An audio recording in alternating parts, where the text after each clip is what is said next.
Mari Bapak Ibu semua, sebelum kita mulai ibadah ini kita berdoa. Tuhan Yesus, kami akan mendengarkan firman-Mu, biar firman Tuhan ini mampu bertumbuh dan bertumbuh dalam hidup kami, sehingga kami bisa menjadi anak-anak-Mu yang sesuai dengan firman-Mu. Terima kasih Tuhan Yesus, berkati hati, telinga, dan pikiran kami, sehingga kami bisa menerima firman-Mu, dan kami akan duduk diam mendengarkan firman-Mu. Hanya di dalam nama Tuhan Yesus kami sudah berdoa. Haleluya, amin. Selamat sore Bapak Ibu semua. Hari ini KPA tanggal 27 Januari 2021. Kita bicara tentang khotbah di bukit. Ada 9 ucapan bahagia yang diucapkan Yesus dalam Matius 5 ayat 1 sampai 12. 9 kalimat bahagia ini mencerminkan tentang bagaimana sifat Kristus, karakter Kristus. Bagaimana kita seharusnya menyikapi apa yang kita alami saat ini. Ucapan bahagia yang diucapkan Yesus itu dikatakan ketika Yesus memanggil ke-12 muridnya. Bahwa ketika kita memiliki hidup dan kita mau mengikut Yesus, ada karakter-karakter khusus yang harus kita miliki. Jika kita lihat dari yang pertama, ucapan bahagia yang pertama berkata, berbahagialah orang yang miskin di hadapan Allah, karena merekalah yang punya kerajaan surga. Kemiskinan ini bicara bukan tentang miskin secara jasmani, kita nggak punya uang, tapi juga bicara tentang kemiskinan rohani. Firman Tuhan mengingatkan kita untuk berjuang mencari kekayaan rohani, mencari kebenaran Allah, mencari kehidupan yang benar di hadapan Yesus. Namun dalam konteks ini juga Yesus bicara mengenai jenis kemiskinan rohani yang lain, yaitu sebuah kondisi ketika kita datang kepada Tuhan dengan menyadari dosa-dosa, kekosongan, serta kemiskinan jiwa kita tanpa kehidupan di dalam Yesus. Kita tidak boleh tinggi hati dan cepat puas dengan kualitas kerohanian kita. Kemudian kita merasa tidak butuh Tuhan lagi. Dari macam-macam kesombongan, yang paling parah adalah kesombongan rohani. Miskin rohani berarti kita menyadari keberadaan diri kita tanpa Tuhan. Tanpa pengampunan Tuhan, pertolongan serta kasih-Nya, kita tidak akan bisa hidup sampai dengan sekarang ini. Dan kita datang kepada Tuhan dengan kerendahan hati dan kebutuhan akan firman-Nya.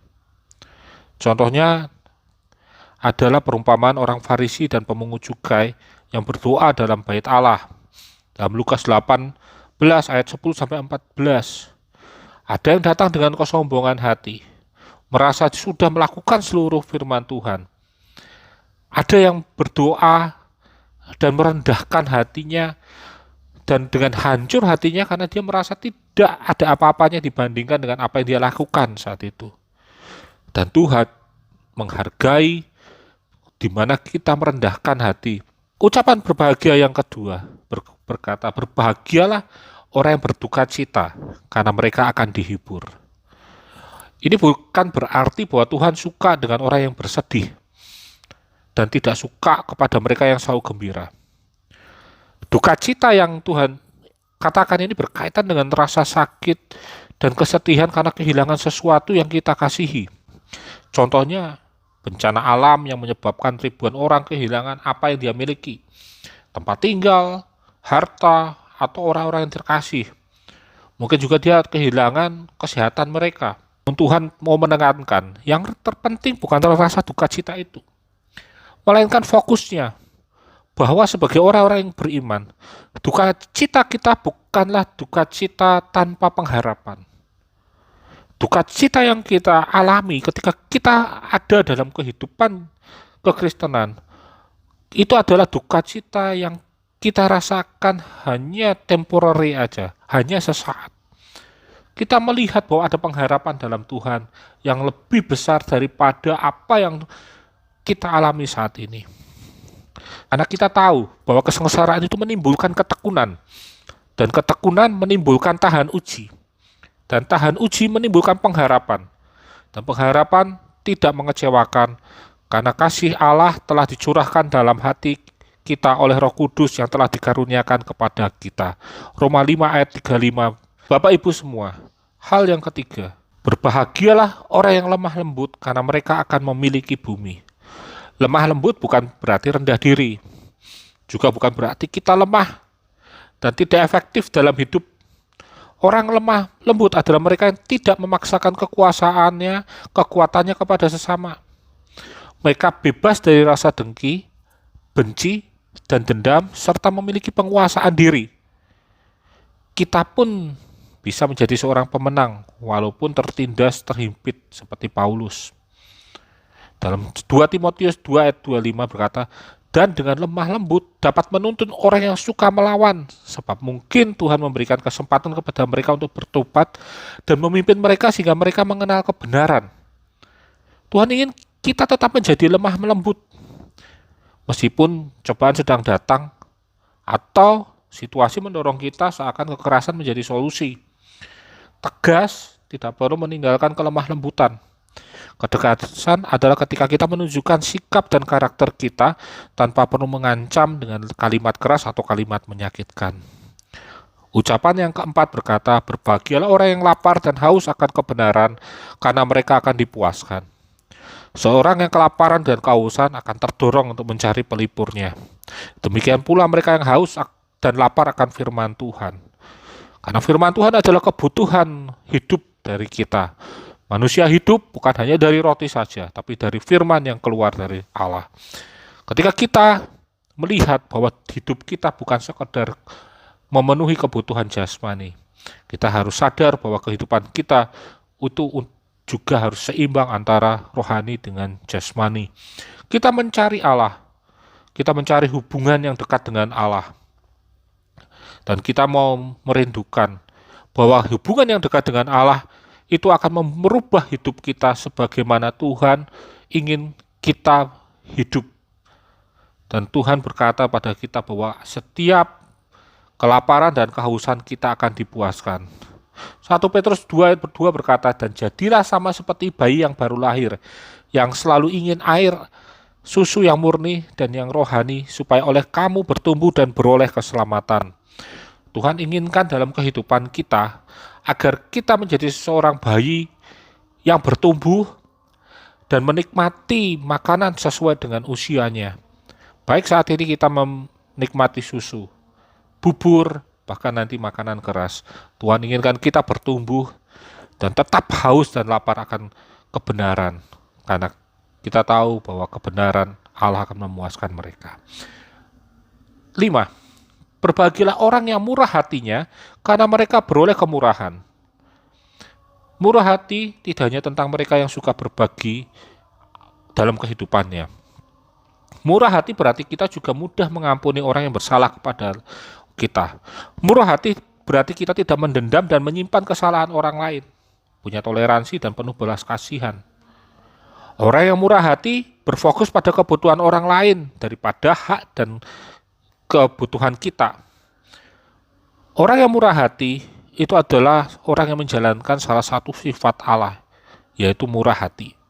Mereka rela berbagi bukan hanya sekadar berbagi secara kelebihan kita, tapi juga karena kita berbagi karena kita mengasihi. Meskipun itu berarti kita akan mengorbankan apa yang kita miliki satu-satunya. Lukas 6 ayat 36 berkata, hendaklah kamu murah hati sama seperti Bapamu adalah murah hati. Nah itu, milikilah sifat murah hati, karena kemurahan hati kita akan mendapatkan balasan kemurahan hati. 6. Berbahagialah orang yang suci hatinya, karena mereka akan melihat Allah. Orang yang suci berarti keputusan, keinginan, pikiran, dan motivasinya tidak dinodai dosa. Seperti iri hati, amarah, ingin dilihat baik, ataukah mencari keuntungan sendiri. Apa yang ia lakukan dan pikirkan selalu untuk satu tujuan, yaitu menyenangkan hati Tuhan. Hati murni terwujud ketika hati dipenuhi dengan keinginan hal yang rohani, bukan hati yang dipenuhi oleh keinginan daging. Kita bisa meminta sama Tuhan untuk menuntun kita agar kita bisa mencapai kemurnian hati, meninggalkan keinginan duniawi kita. Mazmur 24 ayat 4-5 berkata, orang yang bersih tangannya dan murni hatinya, yang tidak menyerahkan dirinya kepada penipuan, dan yang tidak bersumpah palsu, dialah yang akan menerima berkat dari Tuhan, dan keadilan dari Allah yang menyelamatkan dia. 7. Berbahagialah orang yang membawa damai, karena mereka akan disebut anak-anak Allah. Tuhan kita adalah sosok yang cinta damai. Tujuan penebusan Kristus adalah mendamaikan manusia dengan Allah, dan mendekatkan kembali hubungannya yang sempat rusak itu melalui karena dosa. Untuk merekonsiliasi hubungan yang rusak akibat dosa itu, pembawa damai harus mengorbankan dirinya, mengorbankan apa yang dia miliki, yaitu nyawanya. Agar apa? Agar dosa yang menjadi penghalang itu bisa disucikan melalui darah yang tercurah. Pembawa damai adalah mereka yang menjadi penengah ketika ada permusuhan. Kita memadamkan kebencian, mempersatukan apa yang terbelah, serta memberitakan kedamaian dan kasih. Dengan demikian, kita akan disebut anak-anak Allah, bukan anak angkat, bukan tuan dan hamba lagi, atau dengan gembala dan domba, melainkan anak yang sejati seperti Yesus sendiri adalah anak Allah.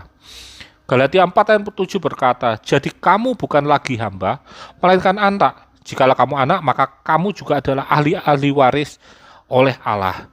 Hal ini berarti bahwa sebagai seorang ahli waris, kita berkuasa penuh untuk menjadi seorang pembawa damai. Kita harus menjadi seorang pembawa damai, agar kita mencerminkan apa yang dilakukan Bapa kita. Ucapan bahagia yang ke-8 dan 9, ini adalah satu ucapan yang sama maknanya. Berbahagialah orang yang dianiaya oleh sebab kebenaran, karena merekalah yang empunya kerajaan surga. Berbahagialah kamu jika karena aku kamu dicela dan dianiaya, dan kepadamu difitnahkan segala yang jahat. Dua ucapan bahagia yang terakhir ini memiliki makna yang sama. Ketika kita melakukan kebenaran, kita akan menghadapi tantangan dari orang yang tidak menyukai kebenaran yang kita yakini. Walaupun demikian, kita bersukacita karena upah kita besar di surga. 1 Petrus 2 ayat 20 mengatakan, sebab dapatkah disebut pujian jika kamu menderita pukulan karena kamu berbuat dosa. Tapi jika kamu berbuat baik dan karena itu kamu harus menderita, maka itu adalah kasih karunia pada Allah. 9 kata bahagia kita lihat dengan cara yang berbeda.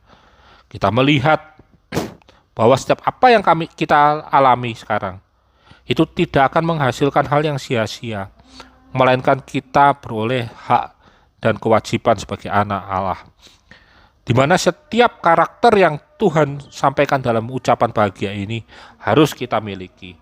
1 Yohanes 2:6 berkata, barang siapa mengatakan bahwa ia ada di dalam dia, ia wajib hidup sama seperti Kristus telah hidup.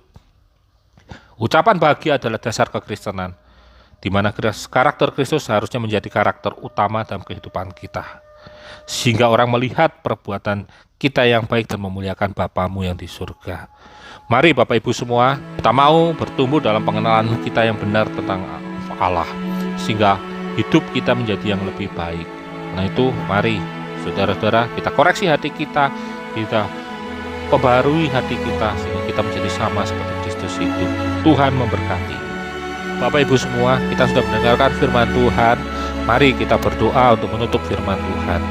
Terima kasih Tuhan Yesus, pada sore hari ini kami sudah mendengarkan firman-Mu. Biar firman-Mu ini Tuhan mampu merubah hati kami. Kami menjadi orang yang memiliki karakter Kristus yang dalam hidup kami, sehingga kami memiliki dasar yang kuat dalam kami melangkah, sehingga kami juga memiliki dasar yang kuat dalam kami membangun kehidupan, karena kami memiliki karakter-Mu Yesus. Terima kasih Bapa, berkati kami semua, berkati kami dalam kehidupan kami, berkati dalam setiap pekerjaan kami, apa yang kami lakukan, apa yang kami perbuat. Biar Engkau melakukan yang sempurna dalam kehidupan kami, sehingga kami diberkati melalui kehidupan kami. Terima kasih Tuhan Yesus, kami serahkan seluruh kehidupan kami dalam tangan-Mu. Di dalam nama Tuhan Yesus kami sudah berdoa dan mengucap syukur. Haleluya, amin.